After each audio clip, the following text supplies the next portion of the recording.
अस्सलाम वालेकुम रहमतुल्लाहि व बरकातुहू। उम्मीद करता हूँ आप सब खैरियत से होंगे और आपके घरों पे भी खैर होगी।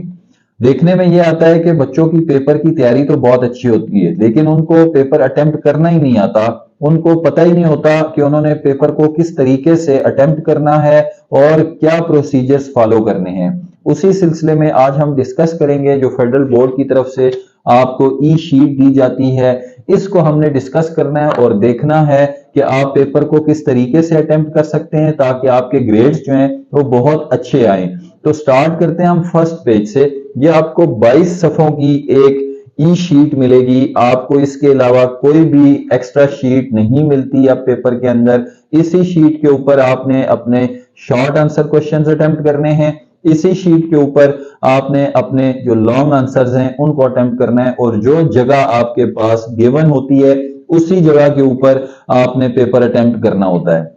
जो आपका पहला पेज है इसके ऊपर जो आपकी इंफॉर्मेशन है वो है जिसमें रोल नंबर है आपका। यहाँ पे आपने रोल नंबर को लिखना होता है और फिर इनको मार्क भी करना है, सर्कल में आपने रंग भरना होता है, ठीक है। उसके बाद नेम ऑफ एग्जामिनेशन है आपका, फर्स्ट एनुअल या सेकंड एनुअल आता है इसमें। फिर सब्जेक्ट क्या है आपका वो आप देखते हैं। उसके बाद डेट क्या है, डेट लिखते हैं। और OMR शीट जो आपका ऑब्जेक्टिव जो आपका पेपर था उसका जो शीट नंबर है वो आपने लिखना होता है यहाँ।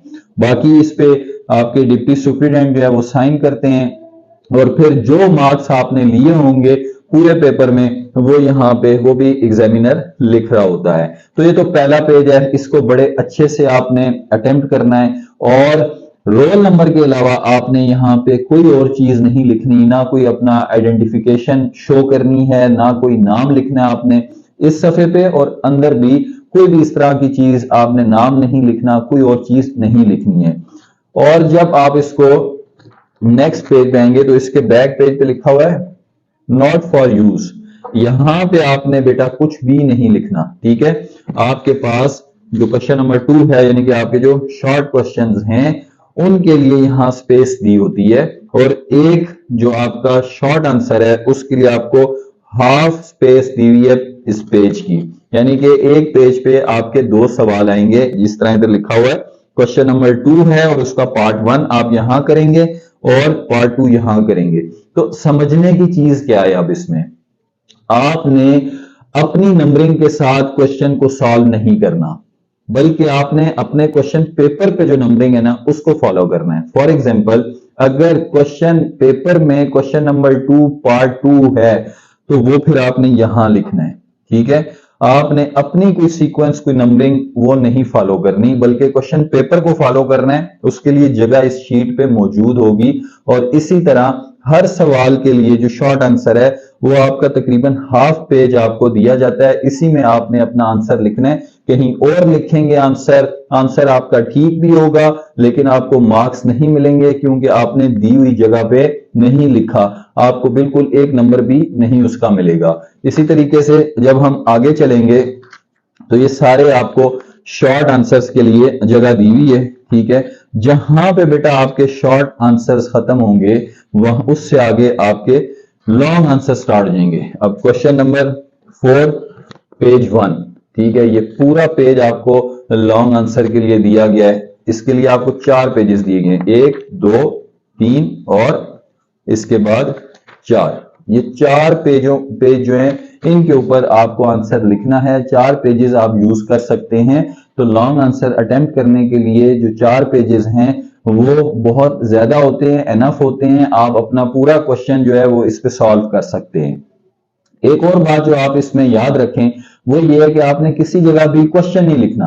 क्वेश्चन पेपर आपके पास मौजूद है, जो यहां पे नंबरिंग लिखी हुई है बस वहां जाके आप अपना आंसर स्टार्ट करेंगे।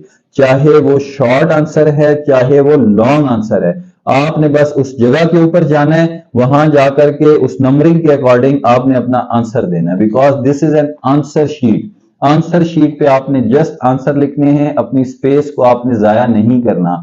और एंड के ऊपर आपको रफ वर्क के लिए 2 पेजेस दिए जाएंगे। अगर आप इसी शीट में होंगे वो। अगर आपको कोई रफ वर्क करना है किसी भी सब्जेक्ट से रिलेटेड, तो आप अपना रफ वर्क उसी जगह के ऊपर जाके करेंगे और उसी से हेल्प लेंगे।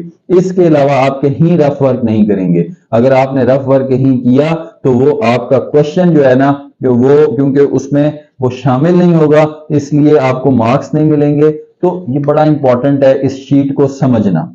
मैंने OMR शीट के हवाले से, प्रैक्टिकल्स के हवाले से भी वीडियोस जो अपलोड की हुई हैं, आप उनको जरूर देखें, ताकि अगर आप तैयारी कर चुके हैं, मोस्टली टेस्ट सीरीज हो चुकी हैं हर जगह पे, आपने अपना सिलेबस भी कवर कर लिया, आपने रिवीजन भी कर ली, फिर टेस्ट सीरीज भी दे दी, अब आप लोग अपने प्री बोर्ड एग्जाम्स की तैयारी कर रहे होंगे, तो उसमें कोशिश करें कि इसी शीट के ऊपर आप अपना पेपर अटेम्प्ट करें, ताकि जब आप बोर्ड के एग्जाम में जाएं तो आपने ऑलरेडी इस शीट को यूज किया हो और आपको फायदा हो।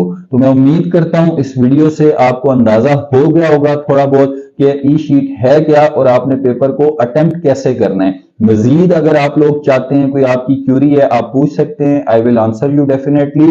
और अल्लाह ताला आप सबको कामयाब करें, मेरी दुआ है सबके लिए। जज़ाकल्लाह। अस्सलामु अलैकुम वरहमतुल्लाहि वबरकातुहू।